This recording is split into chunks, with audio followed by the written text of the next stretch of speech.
Organizations like 3M, Best Buy, Caterpillar, Enterprise Rent-A-Car, Medtronic, Sanford Health, and Wells Fargo seek out Jermaine's expertise in the areas of motivation, leadership, team building, and work-life balance. Please help me welcome back to the stage, Jermaine Davis. Thank you. I'm 17 years young, first year of college. I'm in my dorm room.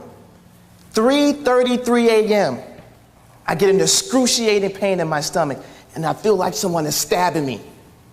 My roommate Steve's on the top bunk, and he says, "Jermaine, are you okay?" I get out of the bed and I hunch over. I said, "Steve, call the ambulance." He calls the ambulance. Doctor talks to me at 4:30 a.m. He says, "Young man, how old are you?" I says, "I'm 17. He says, "You want to live till you're 25? I said, "Well, absolutely." He says, "I don't know what's going on in your life, but whatever's going on in your life, you need to make some changes." You know what was going on in my life? I was holding in my stress.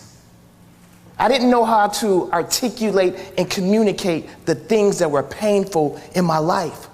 So early on, I had to figure out, how do I have courageous conversations with people in my personal and professional lives? I don't know about you, but I grew up in a household, loved my mother, but she yelled, screamed. She was very combative, so I learned to fall back and acquiesce. I learned to be quiet because being quiet provided safety for me.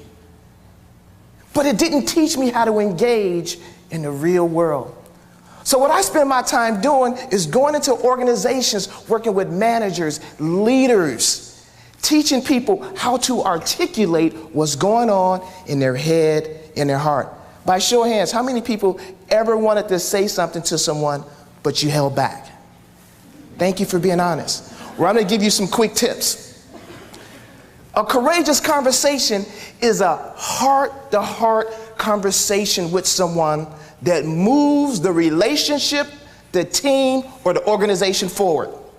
I can't tell you how many organizations invite me in.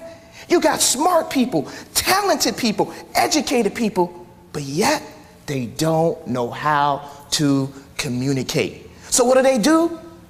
They engage in fake talk. You know, you've done that before.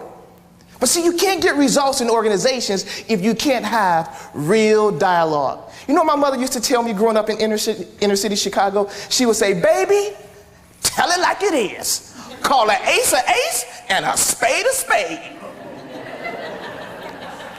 At my mother's memorial service, I said it and everyone started laughing because my mother told it like it was, right? So let me give you some tips. First and foremost, you gotta manage workplace conflict and tension. And I want to give you this tip. When I was writing my book, Leading with Greatness, I wrote a whole chapter on what is conflict. And one of the things I noticed is that conflict is the result of an unmet or violated need, want, or expectation. I'm going to give you practical tips in this 10 minutes that you can use tomorrow in the workplace or when you get home with your sugar plums. So here's what I want you to think about. The next time you have conflict, and here's what conflict looks like. It's like this. In a workplace or in your personal life. I'm right. No, I'm right. I want you to see it my way. No, I want you to see it my way. So you're butting heads. Here's the reality.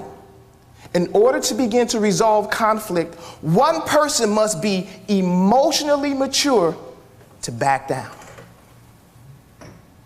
It's not that you're giving up your position, but if we're both going like this, the conflict will not be resolved. And in the workplace, you can't move the organization forward. You can't move the team forward if we're spending time doing this. So one person must be emotionally what? Mature enough to back down. So here's what I want you to take away from this slide here.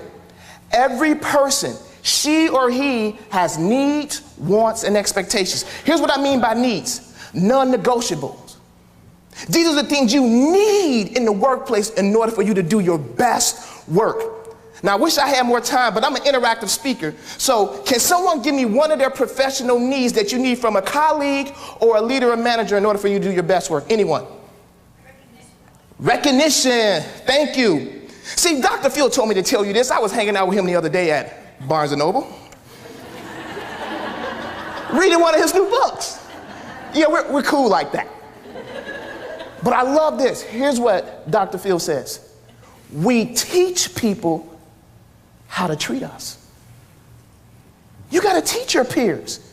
You got to teach your coworkers. You got to teach your managers how to treat you. What drives your motivation? What demotivates you? Teach them. And then on the flip side, you should find out other people's needs, wants. Wants are those desires, nice to have. We don't get all of them. But it is important to know what people's desires are, their wants and expectations. What do you look for in a leader? Now, I'm a professional speaker full time, but I still teach 2 courses a semester. Before I teach any class every semester, I give my students an index card. And I say, we're going to make this anonymous. What do you need from Jermaine Davis? And they'll say. And I said, what do you want from me? Then they tell me. I said, what do you expect?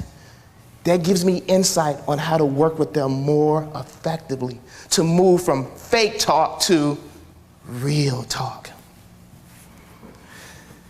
Next is be a competent communicator.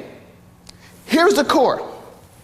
Know what you're trying to achieve. All communication at the core has a goal. What do you want to achieve as a result of this communication? Here's 3 things I want you to think about. What do you want people to start doing, stop doing, or what do you want them to continue to do? I just wish I had more time, but I want to give you good content. I'm going to get to this slide here. I want to teach you about the carpenter's rule. Anyone know about the carpenter's rule? The carpenter's rule says this: measure twice, cut once. Whenever you're interacting with someone, if you want to be effective with them, here are 4 points you should know. First of all, know yourself. Socrates says this: to thine own self be true. Never enter into a communication exchange if you're not mentally and emotionally ready.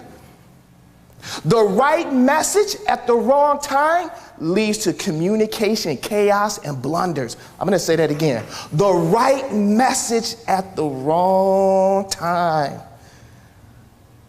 will create communication, conflict, and blunder and chaos. Know your customer. In organizational life, there's 2 customers. There's an external customer, she or he who purchases your products, your services, or the opportunities that you have for them. Who's your other customer? Your coworkers. You gotta take care of your coworkers.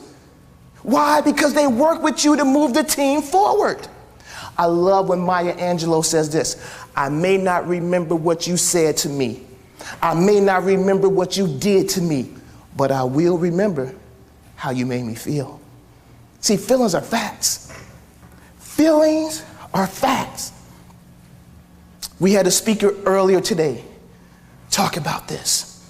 And he has a little book out there on small business, Mark LeBlanc. He says this: your momentum is connected to your motivation. If I feel bullied at work, if I don't feel valued at work, it's going to lead to disengagement. Third, what are your goals? Before you engage in a conversation, know your goals. Recently, one of my friends came up to me. She's a project manager for a Fortune 500 company in the Twin Cities. She was having a conflict with one of her peers. I said, Catherine, as a result of this conversation with this person you're having conflict with, what do you want to happen? She says, I don't know. I said, you can't have the conversation. You can't have a courageous conversation if you don't know what you want. I said, so call me within 48 hours. This is your homework. Figure out what do you want to achieve as a result of this courageous conversation. Lastly, the context. Context matters. Time and place. It might not be the right time depending on what's going on in your organization. I want to share this with you. Right here is a thermostat. A thermostat is a device that controls the temperature in the room. A thermometer is a device that records the temperature in the room.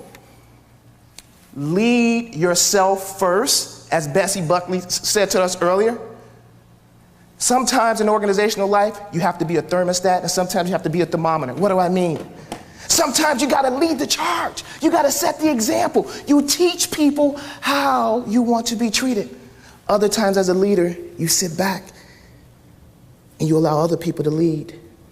But lead up, down, and across. I just did 2 webinars for Wells Fargo on this. Lead your career and lead your life. So I want to leave with this.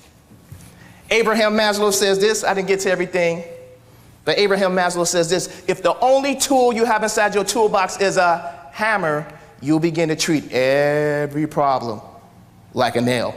Put more tools inside of your toolbox. My name is Jermaine Davis. Thank you. Have a good day.